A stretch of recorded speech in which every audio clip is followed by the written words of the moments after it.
KGF की दुनिया में सिर्फ सोना नहीं, रक्त बहता है। हर राज, हर वादा मौत की कीमत पर लिखा गया है। रॉकी की कहानी सबने सुनी, लेकिन केजीएफ का सबसे खतरनाक योद्धा अधीरा कहां से आया? उसके अंदर वो अंधेरा, वो पागलपन, वो अड़ेग लोहे जैसा जोश किसने भरा? आइए शुरू करते हैं अधीरा की अधूरी, अंधेरी और अनकही कहानी। आप जानते हैं अधीरा कौन था? एक गैंगस्टर, एक विकिंग ऑब्सेस्ड वॉरियर? रॉन्ग। अधीरा था बाड़ामी राजवंश का वंशज, एक फॉरगॉटन ट्राइब जिसे लोग कहते थे धर्मा रक्षक्स। योद्धे जिन्होंने दक्षिण भारत की धरती की रक्षा के लिए लाखों लड़ाइयां लड़ी, पर इतिहास की किताबों ने उन्हें मिटा दिया। उनके पास एक नियम था, हमारा खून युद्ध के लिए बना है, शांति में हम मरते हैं। अधीरा उसी आखिरी रक्त की संतान था। ये खून शांति को कभी स्वीकार नहीं करता था। अधीरा पैदा हुआ एक ऐसी रात जब चांद लाल था और हवा में लोहे की गंध थी। कहते हैं वो जन्म लेते ही रोया नहीं, उसने बस अपनी मुट्ठी कसकर बंद की, जैसे पहली सांस लेते ही दुनिया को चुनौती दे रहा हो। गांव के बुजुर्ग बोले, ये बच्चा तलवार से जन्मा है, इसे तलवार ही पालेगी। और हुआ भी वही। 10 साल की उम्र में अधीरा को ले जाया गया अपने कबीले के पुराने तालाब के पास, जहां पानी नहीं, पिघला हुआ लोहा बहता था। यही था लोहश्वमेध, एक एंशिएंट रिचुअल जिसमें बच्चे को लोहे की आग में हाथ डालना पड़ता था। दर्द सहने के लिए नहीं, दर्द को अपना हथियार बनाने के लिए। हर बच्चा चिल्लाता, कई मर जाते, पर अधीरा, वो मुस्कुराया। उसने कहा, ये आग मुझे कमजोर नहीं कर सकती। वही जन्मा केजीएफ का पहला आयरन विल्ड मॉन्स्टर। 12 साल की उम्र में अधीरा की मुलाकात होती है अपने पहले दुश्मन से, एक खूंखार तस्कर जो गांव की महिलाओं को बेचने जा रहा था। अधीरा ने उसका रास्ता रोका। तस्कर हंसा, तुम बच्चे हो। पर अगले ही पल अधीरा ने खून से सनी तलवार लिए उसकी गर्दन जमीन पर गिरा दी। उस दिन अधीरा ने सीखा, न्याय की शुरुआत कभी कभी खून से होती है। अधीरा के कबीले को गद्दारों ने खत्म कर दिया। उसकी मां का हत्यारा वही इंसान था जिसने बाद में गरुड़ा के परिवार से हाथ मिलाया। अधीरा ने अपनी मां को मरते देखा। उसकी आंखों में कोई आंसू नहीं था, बस एक वादा था, मेरी तलवार से हर विश्वासघाती का खून बहेगा। इस पल के बाद अधीरा कभी इंसान नहीं रहा।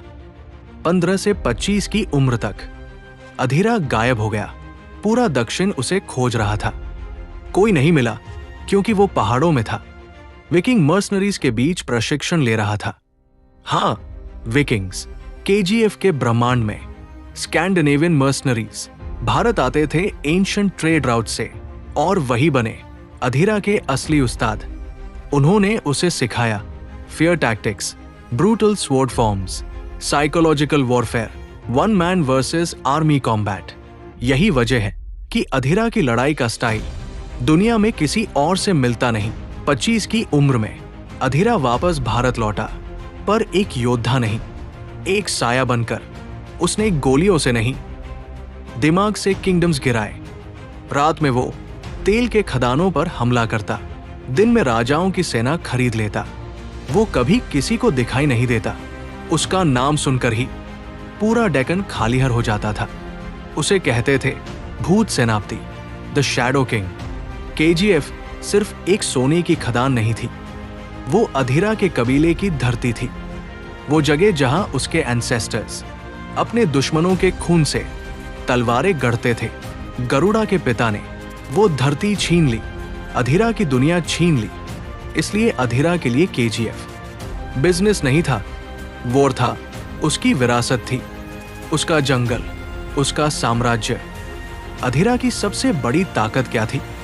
तलवार, दिमाग, भय नहीं, उसका वापस उठना। कहते हैं अधीरा मृत्यु से लौट आया था। गरुड़ा के पिता ने उसे मरा समझकर गुफा में फेंक दिया था, पर अधीरा उठा। वो जलती हुई गुफा से बाहर निकला। उस रात उसने कसम खाई, अब लड़ाई मैं नहीं हारूंगा, मौत हारेगी। जब अधीरा ने पहली बार रॉकी को देखा, वो मुस्कुराया। जीवन में पहली बार उसे अपना बराबर का मिला था। रॉकी को देखकर अधीरा बोला था, ये लड़का जंगल का शेर है। उसे रॉकी से नफरत नहीं थी। वो तो रॉकी को अपनी प्रतिछाया मानता था, एक ऐसा प्रतिद्वंद्वी जो देवताओं को भी चुनौती दे सके। अधीरा की कहानी रॉकी ने खत्म नहीं की, बस पॉज कर दी। इतिहास गवाह है, ऐसे योद्धा मरते नहीं, वो दोबारा उठते हैं जब दुनिया को उनकी जरूरत होती है। और केजीएफ की धरती आज भी खून की गंध पहचानती है। शायद अधीरा अभी भी जिंदा है, सही समय का इंतजार कर रहा है। ये थी अधीरा की अनसुनी कहानी, एक ऐसा ओरिजिन जो केजीएफ में कभी नहीं बताया गया। अगर आपको इस तरह की सिनेमैटिक ओरिजिन फिल्म्स चाहिए तो कमेंट करें, अगला कौन सा केजीएफ कैरेक्टर का बैक स्टोरी बनाऊं?